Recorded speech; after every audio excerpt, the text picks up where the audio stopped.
Welcome to ആർക്കേസ് stories.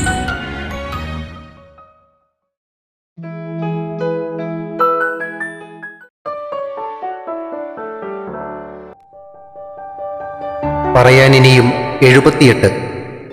പിറ്റേ ദിവസത്തെ പത്രത്തിന്റെ മുൻ പേജിൽ തന്നെയുള്ള പ്രധാന വാർത്തകളിലൊന്നായിരുന്നു കുപ്രസിദ്ധ അധോലോക നേതാവ് നിഷാന്ത് ഷായും കൂട്ടാളികളും പോലീസുമായുള്ള ഏറ്റുമുട്ടലിൽ വധിക്കപ്പെട്ടു എന്ന വാർത്ത.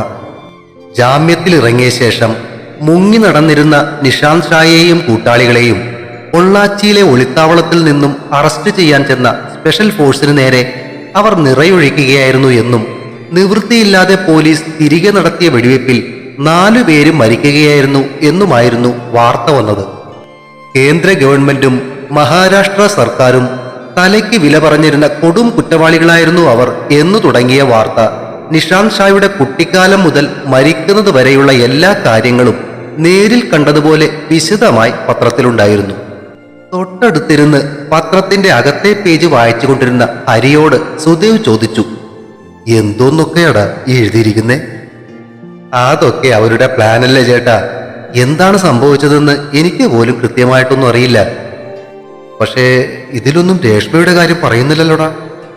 കയ്യിലിരുന്ന പേപ്പർ തിരിച്ചും മറിച്ചും നോക്കിക്കൊണ്ട് അവൻ ചോദിച്ചു. ഇല്ല, അത് തന്നെയാ ഞാനും നോക്കിയത്. അവൾക്കിപ്പോ എന്ത് സംഭവിച്ചു കാണും? ആർക്കറിയാം. പേപ്പർ മടക്കിക്കൊണ്ട് ഹരി എഴുന്നേറ്റു. ഇനി അവളെപ്പറ്റി അന്വേഷിച്ചിട്ടും കാര്യമൊന്നുമില്ല ചേട്ടാ. ചത്താലും ജീവിച്ചിരിപ്പുണ്ടേലും ആരും ഒന്നും അറിയാനും പോകുന്നില്ല. അല്ല, ചേട്ടനിന്ന് പോകുന്നില്ലേ? ഓ ഇല്ലടാ, ബാവയോടൊന്ന് പോകണ്ടെന്ന് പറഞ്ഞിട്ടുണ്ട്. അവൾ ഇപ്പോഴും ഇന്നലത്തെ ആ സംഭവത്തിന്റെ ഷോക്കില്ല. ഏട്ടത്തിയും പോകുന്നില്ലല്ലേ? ഇല്ല, വെറുതെ അല്ല അവളൊന്നും പോകുന്നില്ലെന്ന് പറഞ്ഞത്. ഞാനെന്തായാലും റെഡിയാകട്ടെ. എന്നാ നീ ചെല്ല്. ഹരി അകത്തേക്ക് നടന്നപ്പോൾ സുദേവ് വീണ്ടും പേപ്പറിലേക്ക് മുഖം താഴ്ത്തി. അല്പനേരം കഴിഞ്ഞപ്പോൾ സുതിക്കുട്ടി മുകളിൽ നിന്നും ഇറങ്ങി വരുന്നത് കണ്ട സുദേവ് പേപ്പറിൽ നിന്നും തല ഉയർത്തി അവളെ നോക്കി. താഴേക്ക് ഇറങ്ങി വന്ന അവൾ സുദേവിന്റെ അടുത്തേക്ക് ചേർന്നിരുന്നിട്ട് തോളിലേക്ക് തല ചായ്ച്ചു. അവളുടെ മുഖത്തേക്ക് വീണ് കിടന്നിരുന്ന മുടിയിഴകൾ മാടി ഒതുക്കിയിട്ട് അവൻ ചോദിച്ചു, എന്താടാ വാവേ? അവളൊന്ന് ചുമലുകൾ പൊക്കിയിട്ട് അവന്റെ തോളിലേക്ക് വീണ്ടും മുഖം ചേർത്തു. ആഹാ, അച്ഛനും മോൾ ഇവിടെ ഇരിക്കുവന്നോ? വന്നേ, ചായ കുടിക്കാം. അടുക്കളയിൽ നിന്നും പുറത്തേക്ക് വന്ന വിഭയുടെ കയ്യിലിരുന്ന കുഞ്ഞുണ്ണി അച്ഛനെ കണ്ടതും അങ്ങോട്ട് പോകാൻ വേണ്ടി ചാടാൻ തുടങ്ങി. ഓ, ചെക്കൻ തുടങ്ങി. അച്ഛനെ കണ്ടാ പിന്നെ ആരെയും വേണ്ടല്ലോ. ദേ ഉണ്ണിയേട്ടാ, ഇവനെ പിടിച്ച്, ഞാൻ ചായ എടുക്കാം. സുദേവ് പേപ്പർ മടക്കി വെച്ച് എഴുന്നേൽക്കുമ്പോഴേക്കും ശ്രുതിക്കുട്ടി വിഭയുടെ അടുത്തേക്ക് ചെന്ന് കുഞ്ഞുണ്ണിക്ക് നേരെ കൈനീട്ടി. വാടാ കുഞ്ഞുണ്ണി, ചേച്ചി എടുക്കാം. അവൻ അമ്മയുടെ തോളത്തിരുന്ന് ഇഷ്ടപ്പെടാത്ത മട്ടിൽ മൂളി. നീനിങ്ങ വാട്ടാ, എടുക്കൂല ഞാൻ, കണ്ടോ? അവൾ അവനോട് കെറിവിച്ചപ്പോഴേക്കും സുദേവ് വന്ന് അവന് നേരെ കൈനീട്ടി. അച്ഛന്റെ കൈയിലേക്ക് ചാടിക്കയറിയിട്ട് മുളച്ചു തുടങ്ങിയ കുഞ്ഞരിപ്പല്ല് കാട്ടി അവൻ ശ്രുതിക്കുട്ടിയെ നോക്കി ഒന്ന് ചിരിച്ചു. ഓടാ, അവന്റെ ഒരു ചിരി. അവനെ നോക്കി കോക്രി കാട്ടിയിട്ട് അവൾ വിഭയോടൊപ്പം അടുക്കളയിലേക്ക് നടന്നു. ചായ കുടിച്ചു കഴിഞ്ഞതിന് ശേഷവും ശ്രുതിക്കുട്ടി ഊങ്ങിപ്പിടിച്ചിരിക്കുന്നത് കണ്ട സുദേവ് അവളെയും കുഞ്ഞുണ്ണിയെയും കൊണ്ട് നടക്കാനിറങ്ങി. അത് കണ്ടതും വിഭയും അവരോടൊപ്പം ആശ്രയവും കണ്ണനും ഒപ്പമിറങ്ങി. എല്ലാവരും താഴേക്ക് നടന്ന് സുദേവിന്റെ പറമ്പിലേക്കാണ് പോയത്. അവിടെ ചെന്ന് പഴുത്തു കിടന്നിരുന്ന കുറച്ച് പേരക്കയും പറിച്ച് തിന്നുകൊണ്ട് അവർ തോട്ടിലേക്ക് ചാഞ്ഞു കിടന്നിരുന്ന മരത്തിലേക്ക് കയറിയിരുന്നു. എല്ലാവരും തിന്നുന്നത് കണ്ട് വാപൊളിച്ച കുഞ്ഞുണ്ണിക്കും കണ്ണനും പേരക്കയുടെ ഉള്ളിലെ ഭാഗം കുരുവില്ലാതെ തീരെ കുഞ്ഞു കഷ്ണങ്ങളായി അമ്മമാർ വായിലേക്ക് വെച്ചു കൊടുത്തു. പൊട്ടിമുളച്ചു തുടങ്ങിയ പാൽ പല്ലുകൾ കൊണ്ട് ചെറുതായി കടിച്ചു നോക്കി ഇഷ്ടപ്പെട്ടതും അവന്മാർ വീണ്ടും പേരയ്ക്കയ്ക്ക് വേണ്ടി വാ പൊളിക്കാൻ തുടങ്ങി. അതിനിടയ്ക്കാണ് ശ്രുതിക്കുട്ടി തോട്ടിലെ തെളിഞ്ഞ വെള്ളത്തിൽ ചെറുമീനുകളെ കണ്ടത്. അവൾ ആ മീനുകളെ ചൂണ്ടിക്കാട്ടി. അത് ഗപ്പീസ് അല്ലടാ വാവേ, അതാണ് പൂച്ചാട്ടി. ചിലയിടത്തൊക്കെ മാനത്ത് കണ്ണിയെന്നും പറയും. ഇതുപോലുള്ള തോടുകളിലൊക്കെ നിറയെ കാണാം. അവിടെ കൊടുങ്ങല്ലൂരൊക്കെ നിറയെ കാണാറുണ്ട്. ചെറുപ്പത്തിലെ എനിക്കും ചേട്ടനും ഇത് തന്നെയായിരുന്നു പണി. ഇതിനെ പിടിച്ചിങ്ങനെ കുപ്പിയിലിട്ടിട്ട് അതിന്റെ ഭംഗി നോക്കി നിൽക്കും. ആശ്രയ പറഞ്ഞത് കേട്ട് ശ്രുതിക്കുട്ടി അച്ഛനെ നോക്കി. നമുക്കിതിനെ പിടിക്കാച്ചേ. എന്നിട്ടെന്തിനാ? കുപ്പിയിലിട്ട് വളർത്താൻ. മറുപടി പറഞ്ഞത് വിഭയായിരുന്നു. അയ്യോടാ, ഒരു കുഞ്ഞാവ. ദേ, നീ കൊച്ചിനെ പിടിച്ചേ. എന്തിനാ? കവിൾ വീർപ്പിച്ചിട്ട് അവൾ അവനെ നോക്കി. മീനെ പിടിക്കണ്ടേ? ആ, അങ്ങനെ പറയും. അച്ഛന്റെ തോളത്ത് ഉടുമ്പിനെ പോലെ പിടിച്ചിരുന്നവനെ വലിച്ചു പറിച്ചെടുക്കുന്നതിനിടയിൽ അവൾ ആശ്രയെ കാണാതെ അവന്റെ കവിളിലൊന്ന് കിള്ളിവിട്ടു. ആശ്രയയും ശ്രുതിക്കുട്ടിയും കൂടി ഒഴുക്കിനെതിരെ നീന്തി നിൽക്കുന്ന ആ മീനുകളെയും നോക്കി നിൽക്കുകയായിരുന്നു. ഡാവാവേ, നീ ഓടിപ്പോയി ഒരു തോർത്തും ഒരു ഒഴിഞ്ഞ കുപ്പിയും എടുത്തോണ്ട് വന്നേ. സുദേവ് പറഞ്ഞത് കേട്ട പാടെ അവൾ മുകളിലേക്ക് ഓടി. അല്പസമയത്തിനകം അവൾ തോർത്തുമായി വന്ന ഉടനെ സുദേവ് കാണിച്ചു കൊടുത്തത് പ്രകാരം തോർത്തിന്റെ ഒരറ്റത്ത് അവളും മറ്റേ അറ്റത്ത് അവനും വിരിച്ചു പിടിച്ചുകൊണ്ട് മീനുകളെ പിടിക്കാൻ തുടങ്ങി. അച്ഛനും ചേച്ചിയും വെള്ളത്തിൽ കളിക്കുന്നത് കണ്ടതോടെ കുഞ്ഞുണ്ണിയും വെള്ളത്തിലിറങ്ങാൻ ബഹളമുണ്ടാക്കാൻ തുടങ്ങി. കാൽപാദത്തിന് അല്പം മുകളിൽ മാത്രം വെള്ളമുണ്ടായിരുന്നത് കൊണ്ട് വിഭ അവനെ തൂക്കിപ്പിടിച്ച് കാലുകൾ മെല്ലെ വെള്ളത്തിലേക്ക് മുട്ടിച്ചു. കാലുകൾ കൊണ്ട് വെള്ളം തെറിപ്പിച്ചുകൊണ്ട് അവൻ ചിരിക്കാൻ തുടങ്ങി. അത് കണ്ടതും കണ്ണനും ബഹളമായി. രണ്ടെണ്ണത്തിനെയും വെള്ളത്തിൽ ഇറക്കി നിർത്തി കളിപ്പിച്ചുകൊണ്ടിരിക്കുന്നതിനിടയിൽ അച്ഛനും മോളും കൂടി കുറച്ച് മീനുകളെ പിടിച്ച് കുപ്പിയിലാക്കി അതിലേക്ക് ഒരു പായലും എടുത്തിട്ടു. അതിനിടയിൽ കൂടി മീനുകൾ ഓടിക്കളിക്കുന്നത് ശ്രുതിക്കുട്ടി എല്ലാവരെയും കാണിക്കുന്നതിനിടയിൽ കുഞ്ഞുണ്ണി പെട്ടെന്നാണ് അതിനകത്തേക്ക് കൈയിട്ട് മീനിനെ പിടിച്ചെടുക്കാൻ നോക്കിയത്. അയ്യോടാ! അവൾ കുപ്പി താഴത്തേക്ക് മാറ്റി. ആ, ഇനി ആ കുപ്പി കൊണ്ടുപോയി വീട്ടിൽ വെച്ചാലേ അവൻ പ്രശ്നം ഉണ്ടാക്കും കേട്ടോ. അച്ഛൻ പറഞ്ഞത് കേട്ട് കവിൾ വീർപ്പിച്ചുകൊണ്ട് അവൾ കുഞ്ഞുണ്ണിയെ നോക്കി. ആണോടാ? ചേച്ചിയുടെ ചോദ്യം കേട്ട് അവൻ ചിരിച്ചു കാട്ടി. കണ്ണൻ അപ്പോഴും വെള്ളത്തിൽ കളിക്കുന്ന തിരക്കിലായിരുന്നു. ആ സമയത്താണ് സുദേവിന്റെ ട്രാക്ക് സ്യൂട്ടിന്റെ പോക്കറ്റിൽ കിടന്നിരുന്ന ഫോൺ ശബ്ദിച്ചത്. ഫോൺ എടുത്തു നോക്കിയ സുദേവിന്റെ നെറ്റിയിൽ ചുളിവുകൾ വീഴുന്നത് കണ്ട് വിഭ ഫോണിന്റെ സ്ക്രീനിലേക്ക് നോക്കി. ഭോജരാജ് കോളിംഗ്. അവൻ ഫോൺ ചെവിയിലേക്ക് ചേർത്തു. ചേട്ടാ. ആ, പറ ഭോജരാജ്, എന്താ വിളിച്ചത്? ചേട്ടാ, ചേച്ചിയുടെ അച്ഛൻ പിന്നെ പ്രശ്നം. ഏ? സംസാരത്തിനിടയിൽ വിഭയുടെ മുഖത്തേക്ക് അവനൊന്ന് പാളി നോക്കി. ആ ചേട്ടാ, പുള്ളി വീണ്ടും മുറുപ്പ് തുടങ്ങി. ഇതെല്ലായിടത്തും തുപ്പി. ശേ, നീ അങ്ങരോടൊന്നും പറഞ്ഞില്ലേ? ഇല്ല ചേട്ടാ, ഒന്നും പറഞ്ഞില്ല. പക്ഷെ ചേട്ടൻ പറഞ്ഞ പോലെ 2 കൊടുത്തു. എരിവ് കടിച്ചതുപോലൊരു ഭാവം സുദേവിന്റെ മുഖത്ത് കണ്ട വിഭയുടെ കണ്ണുകൾ കൂർത്തു.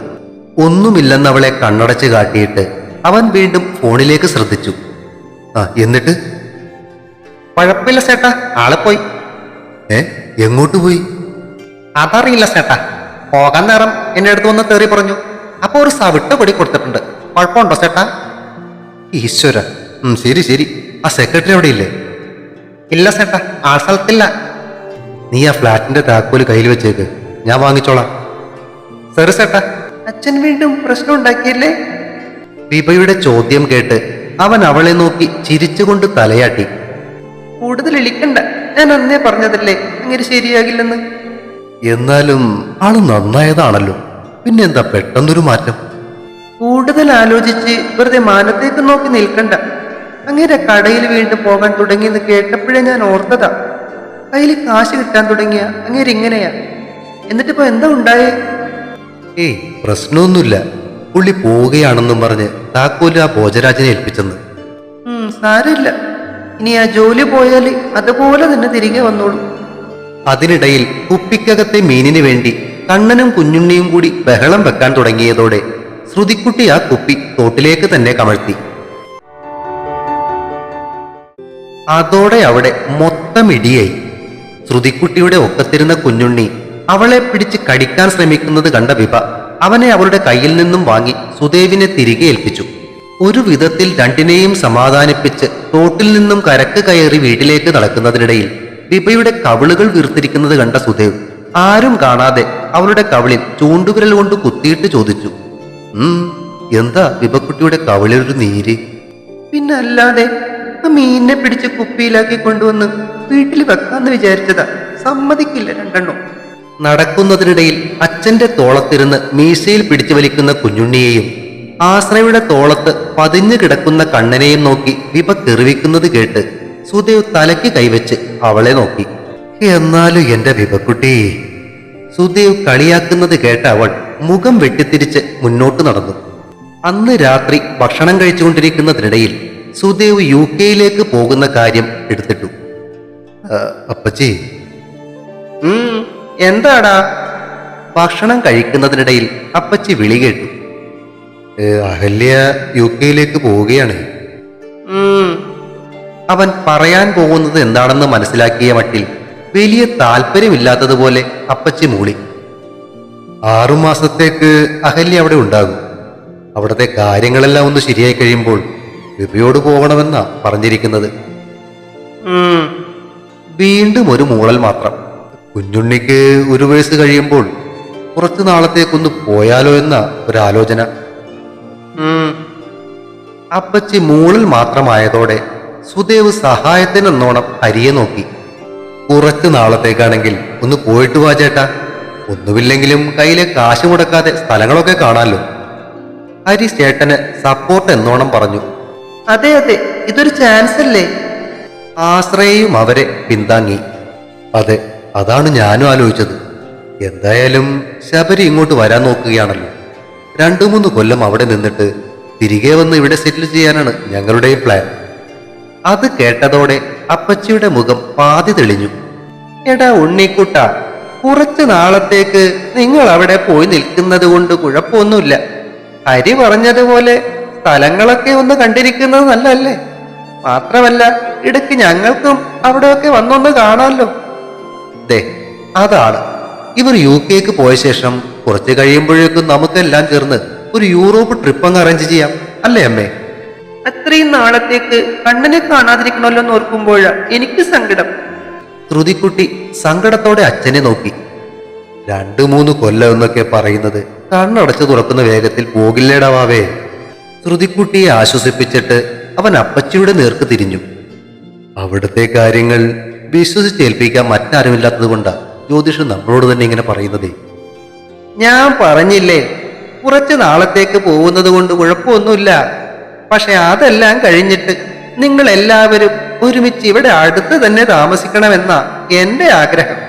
മരിക്കാൻ നേരത്ത് എനിക്ക് എന്റെ കുഞ്ഞുങ്ങളെയെല്ലാം കണ്ടിട്ട് വേണം മരിക്കാൻ. അതിനെന്റെ അപ്പച്ചി ഇപ്പോഴൊന്നും മരിക്കാൻ പോകുന്നില്ലല്ലോ.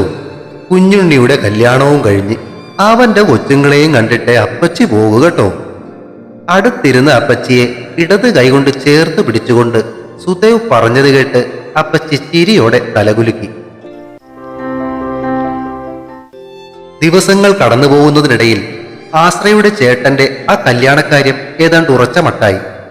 ആശ്രയുടെ അച്ഛൻ 1-2 പ്രാവശ്യം സ്ത്രീധനക്കാര്യം ഉറത്തിപ്പിടിച്ചു കൊണ്ടുവന്നെങ്കിലും ഹരി അത് മുളയിലെ തന്നെ നുള്ളിക്കളഞ്ഞതുകൊണ്ട് കൂടുതൽ പ്രശ്നമൊന്നും ഉണ്ടായില്ല. അവരുടെ ഒറ്റ മോളല്ലേ അഞ്ജന, അതുകൊണ്ട് അവർക്കുള്ളതെല്ലാം എന്ന് തന്നെയാലും മകൾക്കുള്ളതല്ലേ എന്നും പറഞ്ഞ് ഹരി പുള്ളിയെ സമാധാനിപ്പിച്ചതോടെ ആ കല്യാണത്തിനുള്ള വഴി തുറന്നു.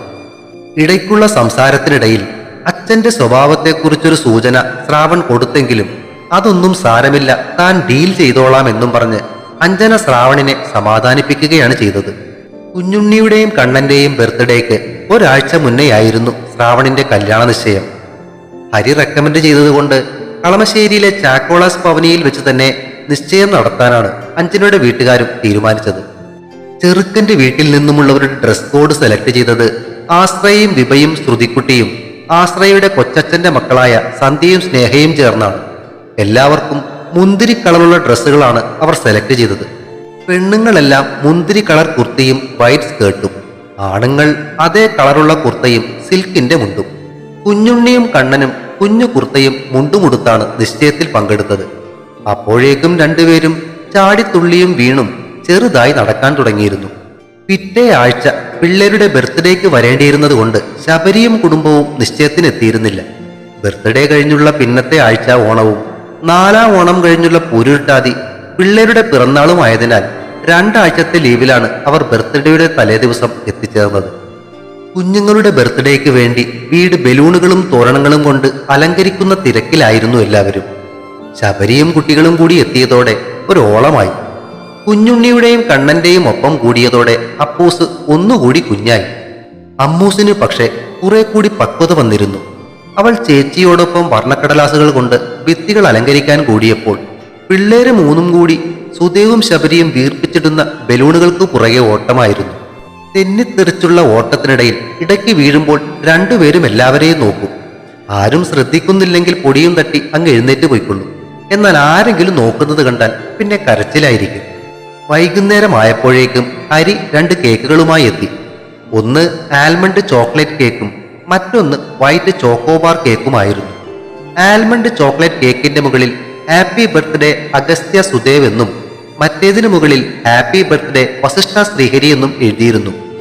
അന്ന് രാത്രി ശബരി വരുമ്പോഴൊക്കെ കൂടാറുള്ളതുപോലെ ചേട്ടാനിയന്മാർ ഒരു മുറിയിൽ ചെറുതായി ഒന്ന് കൂടി. മറ്റൊരു മുറിയിൽ പെണ്ണുങ്ങൾ വർത്തമാനത്തിലും കുട്ടികൾ ശ്രുതിക്കുട്ടിയുടെ നേതൃത്വത്തിൽ മറ്റൊരു മുറിയിൽ കളിയിലുമായിരുന്നു. ഇടയ്ക്ക് അച്ഛനെയും അമ്മയെയും കാണാൻ വേണ്ടി കുഞ്ഞുണ്ണിയും കണ്ണനും ചിണുങ്ങുമ്പോൾ അപ്പൂസ് അവരെ തള്ളപ്പൂച്ച കുഞ്ഞുങ്ങളെ പൊക്കിക്കൊണ്ടുവരുന്നത് പോലെ പുറകിൽ നിന്ന് വട്ടം പിടിച്ച് പൊക്കിയെടുത്തുകൊണ്ടുവരും. അങ്ങനെ വർത്തമാനം പറച്ചിലും കളിച്ചിരിയും ഒക്കെയായി എല്ലാവരും വന്ന് കിടക്കുമ്പോൾ മണി 11 കഴിഞ്ഞിരുന്നു. ബർത്ത്ഡേക്ക് രമച്ചിറ്റയെ കൂടാതെ സരോജിനി അമ്മമ്മയെയും മക്കളെയും ക്ഷണിച്ചിരുന്നു. ആശ്രയയുടെ വീട്ടിൽ കൊച്ചച്ഛന്റെ വീട്ടുകാരെയും കുഞ്ഞമ്മയുടെ വീട്ടുകാരെയും പിന്നെ നിശ്ചയം കഴിഞ്ഞതുകൊണ്ട് ശ്രാവണിന്റെ ബന്ധുവീട്ടിലും വിളിച്ചിരുന്നു. ശ്രീഹരിയുടെ അച്ഛന്റെ തൃശൂരിലുള്ള കുഞ്ഞച്ഛനും കുടുംബവും കൂടാതെ സുദേവിന്റെയും ഹരിയുടെയും ഇടപ്പള്ളിയിലുള്ള കുഞ്ഞച്ഛന്മാരും പനമ്പുകാടുള്ള ബന്ധുക്കളും എത്തിയിരുന്നു.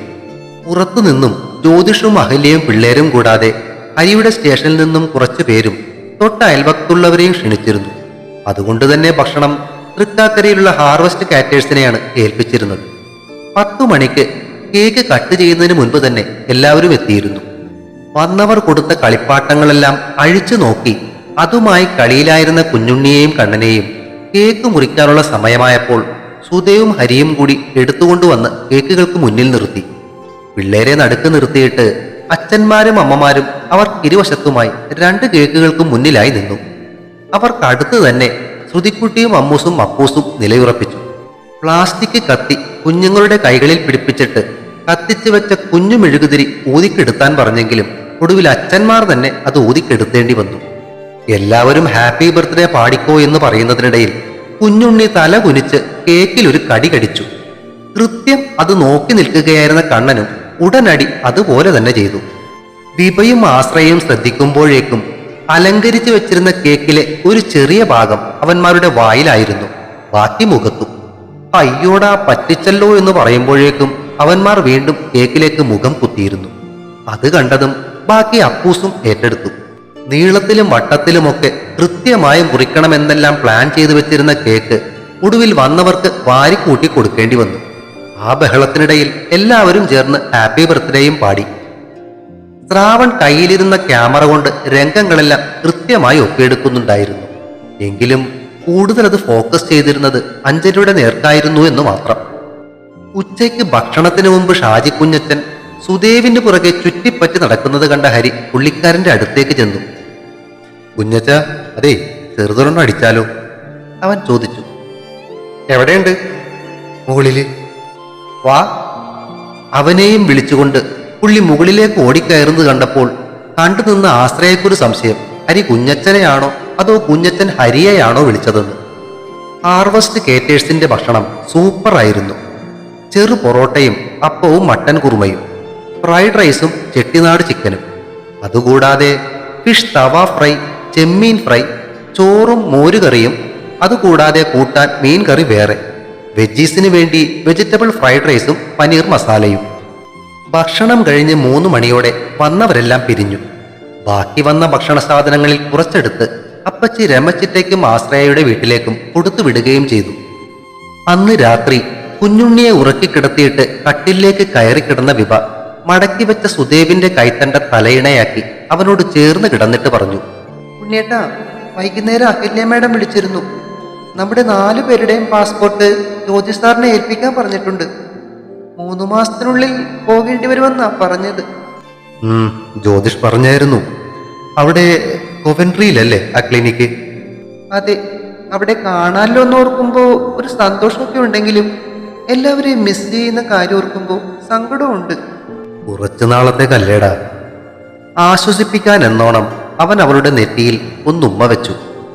ആ പിന്നെ അഹല്യമേടം പറഞ്ഞത് കേട്ടോ, അവിടെ ചെല്ലുമ്പോ കുഞ്ഞുണ്ണിയെ നോക്കാൻ നമ്മളിൽ ഒരാളാരെങ്കിലും വീട്ടിലിരിക്കേണ്ടി വരുമെന്ന്. അവിടെ കുട്ടികളുടെ കാര്യത്തില് ഗവൺമെന്റ് ഒക്കെ ഭയങ്കര സ്ട്രിക്റ്റ് ആത്രേ. ഓ, അതിനിപ്പോ എന്താ, നീ പണിക്ക് പോകും, ഞാൻ വീട്ടിലിരിക്കും. ചിരിച്ചുകൊണ്ട് അവൻ പറഞ്ഞു. ആ അത് മതി, കുഞ്ഞുണ്ണിയും വെല്ലുണ്ണിയും കൂടി വീട്ടിലിരുന്നാ മതി കേട്ടോ, ഞാൻ ജോലിക്ക് പോയിക്കൊള്ളാം. അവിടെ പോയിട്ട് ലൈസൻസ് എടുക്കുകയാണെങ്കിലേ നീ വരുമ്പോ രാത്രി എനിക്ക് വേണമെങ്കിൽ ടാക്സി ഓടിക്കാനും പോകാം. ദേ ഒരൊറ്റ കുത്തുവെച്ചെന്നുണ്ടല്ലോ, ഇല്ല സൂര്യനും ചന്ദ്രനും പോലെ. ഞാൻ വരുമ്പോ ഉണ്ണിയേട്ടൻ പോകും, ഉണ്ണിയേട്ടൻ വരുമ്പോ ഞാൻ പോകും. അങ്ങനെ ഇപ്പൊ വേണ്ട കേട്ടോ, പൊന്നു മോൻ വീട്ടിലിരുന്നാ മതി. ഇല്ല ഈ പരിപാടി ഇപ്പൊ ഇവിടെ വെച്ച് ക്യാൻസൽ ചെയ്തോ. ഓ, സമ്മതിച്ചെന്റെ വിപക്കുട്ടിയെ. എന്നാ പിന്നെ കുറച്ചുനാൾ ഞാനും ചുമ്മാ വീട്ടിലിരുന്നൊന്ന് വിശ്രമിച്ചു നോക്കട്ടെ. അയ്യടാ, അങ്ങനെ വിശ്രമിക്കാനല്ല, വീട്ടിലെ പണികളൊക്കെ ചെയ്തോണം, അതിനാ കൊണ്ടുപോകുന്നേ. പിന്നെ എനിക്ക് ഏറെ ഇഷ്ടപ്പെട്ട ആ മീനവിയലും വെച്ച് തരണം. മീനവിയലോ? സുദേവ് കണ്ണു മിഴിച്ചു. ആന്ന് ആ ശ്രീനിവാസം പറഞ്ഞിട്ടുള്ള മീനവിയല്. ഓ, അങ്ങനെയെങ്കി അങ്ങനെ. എന്താ വേണ്ടതെന്ന് പറഞ്ഞാ മതി വിപക്കുട്ടിയെ. ഓ, ഇങ്ങനൊരു മനുഷ്യൻ വല്ലപ്പോഴെങ്കിലും എന്നോടൊന്ന് തല്ലി പിടിക്കുണ്ണിയേട്ടാ. ആ ആശ്രയ ഇടയ്ക്ക് രണ്ടും കൂടി അടിയുണ്ടാക്കുന്ന കാര്യം പറയുന്ന കേൾക്കുമ്പോ ബുദ്ധി വരും. ഇവിടെ ഉണ്ടൊരുത്ത് എന്ത് പറഞ്ഞാലും ഓ ഓ ശരി ആയിക്കോട്ടെ. എന്ത് പോറാ. അവൾ മുഖം പൊട്ടിക്കൊണ്ട് തിരിഞ്ഞു കിടന്നു. കൈ കുത്തിപ്പൊങ്ങി അവൻ അവളുടെ മുഖത്തേക്ക് എത്തി നോക്കി. ഓഹോ, അപ്പോ ഞാൻ അടി ഉണ്ടാക്കാത്തതാണ് പ്രശ്നം അല്ലേ? അതെ. തിരിഞ്ഞു നോക്കാതെ കണ്ണുകൾ അടച്ചുകൊണ്ട് തന്നെ അവൾ മറുപടി പറഞ്ഞു. എന്നാ പിന്നെ ആ പരാതിയും ഇപ്പോൾ തന്നെ അങ്ങ് തീർത്തേക്കാം. അവൻ കട്ടിൽ നിന്നും ചാടി ഇറങ്ങിയിട്ട് മുണ്ടങ്ങ് മടക്കി കുത്തി. ഡേ! അല്പം ഉറക്കെ തന്നെ അവൻ വിളിച്ചത് കേട്ട് അവൾ ഞെട്ടി കണ്ണുകൾ മിഴിച്ചു. എന്താടി ഉണ്ട കണ്ണി നോക്കണേ? നീ എന്താ നേരത്തെ പറഞ്ഞത്? ഇംഗ്ലണ്ടിൽ പോയാലേ വീട്ടിലെ പണിയൊക്കെ ഞാനെടുക്കണമെന്ന് അല്ലേ? അതെ. വലിയ കൂസലില്ലാതെ അവൾ തലകുലുക്കി. എനിക്കും മനസ്സില്ലടി ഇംഗ്ലണ്ടിലെത്തുന്നവരെ കാത്തിരിക്കാൻ. പണി ഞാൻ ഇപ്പോ തന്നെ അങ്ങ് തുടങ്ങുക. പറഞ്ഞു തീർത്തതും ഒറ്റച്ചാട്ടത്തിന് അവൻ കട്ടിലേക്ക് കയറി. ഇടത് കൈകൊണ്ട് അവളുടെ കൈകൾ രണ്ടും മുകളിലേക്ക് പിടിച്ചു വെച്ചിട്ട് വലത് കൈകൊണ്ടും ചുണ്ടുകൾ കൊണ്ടും അവൻ അവളുടെ ശരീരത്തിൽ കുസൃതികൾ കാട്ടാൻ തുടങ്ങി. വേണ്ടട്ടോ ഉണ്ണിയേട്ടാ, ഇക്ലിയ ഞാൻ ഉറപ്പിച്ചിരിക്കുവേ. കുഞ്ഞുണ്ണി എഴുന്നേറ്റ പിന്നെ പണിയാ. ഇക്കിളി എടുത്തുകൊണ്ടുള്ള അവളുടെ ആ ചിരിയും പുളയലും ക്രമേണ കുറുകലും മൂളലുകളുമായി മാറി. തുടരും. പറയാൻ ഇനിയും അവസാനത്തെ ഭാഗം ഉടൻ പ്രതീക്ഷിക്കുക. സബ്സ്ക്രൈബ് ചെയ്യാത്തവരുണ്ടെങ്കിൽ ദയവായി സബ്സ്ക്രൈബ് ചെയ്യണേ.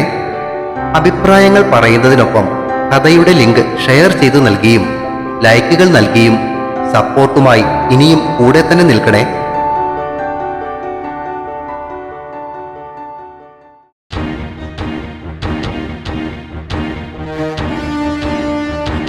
See you soon.